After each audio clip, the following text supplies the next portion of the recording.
जन्म के हेतु अनेका परम विचित्र एक एका भगवान राम कर आविर्भाव बड़ विचित्र कारण रही मनुष्य रूपांकर तपस्या जलंधर पत्नी वृंदावती अभिशाप नारदंकर अभिशाप प्रताप भानु कथा इतने अनेक तथ्य रही जय विजय प्रति सनकादि मुनिमान अभिशाप ये राम को जन्मर कारण से भगवान कृष्ण आसवर कारण कौन गीतार कहले जदा जदा हि धर्मस्य ग्लानिर्भवति भारत अभ्युत्थानं अधर्मस्य तदात्मानं सृजाम्यहं परित्राणाय साधूनां विनाशाय च दुष्कृतां धर्म संस्थापनार्थाय संभवामि जुगे जुगे। बोल श्री कृष्ण भगवान की जय। यद्यपि श्री मधुसूदन अटंती सर्वशक्तिमान संकल्प मात्रे भूमि भार हारिबा सामर्थ्य जार से प्रभु भगत हिते अवतरती ए जगते भगवान सर्वशक्तिमान संकल्प करने मात्र भूमि भारण कर शक्ति अच्छी से सही वैकुंठ थी रावण कुंभकर्ण को वध कर शिशुपाल दंतवक्र को वध कर हिरण्यक्ष हिरण्यकशिपु को वध कर शिशुना असुर मान वध कर सुदामांकर से जो खुद भजा कौन से खाई पारि श्रमणा सबरी जो प्रतीक्षा श्रमणा सबरी फल तोड़ी तोड़ी रखी ठाकुर आसिले खाइबा को दब बोली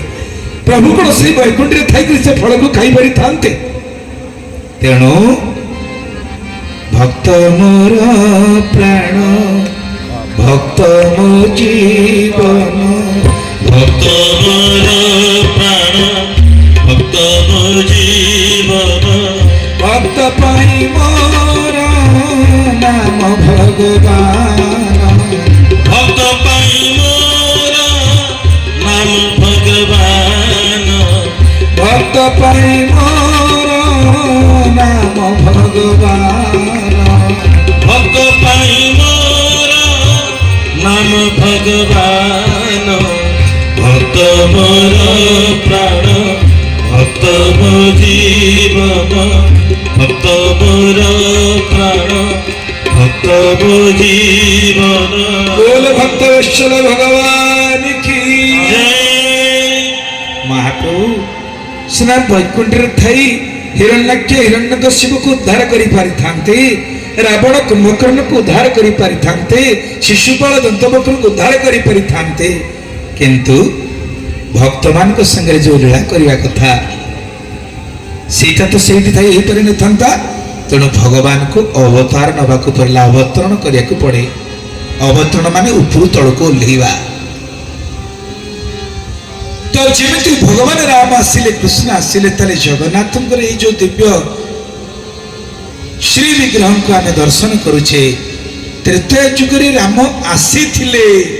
द्वापर जुगरे कृष्ण आसी ये अतीत वचन हो गला किंतु जगन्नाथ आसी अचंती लीला करुछंती